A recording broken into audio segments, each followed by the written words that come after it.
Je suis lancé, je continue la vidéo sur fléchette cible. Si vous êtes la cible de quelque chose, la cible des gens qui vous veulent du mal, eh bien c'est tout simplement parce qu'il y a à l'intérieur de vous un déséquilibre entre cible et fléchette. Donc bienvenue dans le monde du yin et du yang, bienvenue dans le monde des couples, comme il est écrit dans le Coran, où Dieu a créé les couples. Nous fonctionnons avec cible et fléchette, vous avez juste les deux côtés de la même pièce, le côté pile, le côté face. Moi je vous parle de cible et de fléchette parce que comme ça c'est beaucoup plus parlant. Donc que va-t-il se passer? C'est le monde, vous ne pouvez rien y faire, le monde fonctionne avec yin et yang, attraction, répulsion. Par contre vous pouvez vivre d'une façon beaucoup plus tranquille tout ça. Alors il va falloir que la cible et la fléchette elles diminuent de taille, il va falloir dégonfler le ballon. Or ce ballon il a été gonflé à une époque généralement qui remonte à votre enfance. Il y a d'autres solutions, mais on va dire que globalement, c'est toujours ce cas-là. Et que va-t-il se passer? Eh bien, tout simplement, la cible va augmenter, va être gonflée par la peur. Parce que c'est la peur qui va diriger tout ça et qui va mettre en place les choses. Donc, cette cible qui est très grande, eh bien, elle attire tout simplement des fléchettes qui sont très grandes. Ne cherchez pas plus loin. C'est un jeu qui est parfait. Quand un côté de la pièce est grand, tournez la pièce, il est aussi grand de l'autre. Donc, plus vous allez avoir de déséquilibre à l'intérieur de vous et plus vous allez bien sûr attirer les fléchettes qui sont à l'extérieur. C'est tout à fait logique. Un psychopathe n'attaque jamais un autre psychopathe. Donc quoi qu'il arrive, la victime attire le psychopathe. Donc comment on s'en sort? Eh bien c'est très simple. Déjà vous ne sortirez pas de la dualité parce que c'est un mode de fonctionnement du monde et qu'il a été programmé comme ça.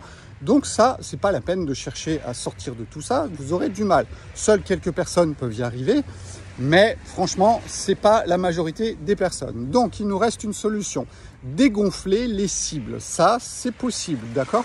Quand vous avez compris qu'une cible, c'est juste qu'un déséquilibre intérieur qui a été créé par une peur de mourir de votre ego, eh bien voilà, il y a juste à rééquilibrer ce genre de choses et ça peut se faire.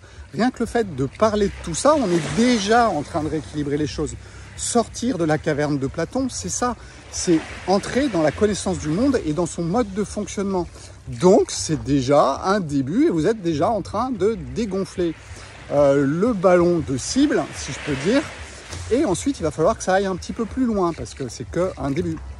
Donc il va falloir une autre chose, c'est tout simplement que la vie vous invite à un moment ou à un autre à un gros rééquilibrage. Et là, c'est pas facile, d'accord? Parce que les énergies qui vont être mises en place, eh bien tout simplement, elles vont être l'équivalent des énergies qui ont créé la chose. Il faut rééquilibrer, donc il faut yin et yang en quantité égale.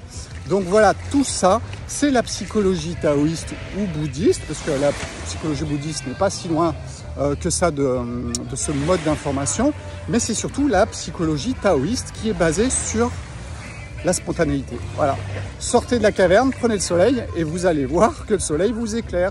Et éclaire les zones d'ombre, ça fait partie du jeu. Et c'est simple, donc tout est thérapeutique, ok, pourquoi pas. Mais franchement, il y a beaucoup mieux, il y a beaucoup plus court. Hein, quand tu parles du bouddhisme Dzogchen, c'est le chemin le plus court. Quand tu parles du taoïsme, je suis aussi dans le chemin le plus court. C'est pas un hasard si j'ai rencontré ce bouddhisme pendant 4 ans ici à Rio de Janeiro. Donc voilà, réfléchissez bien à tout ça et puis on va en reparler.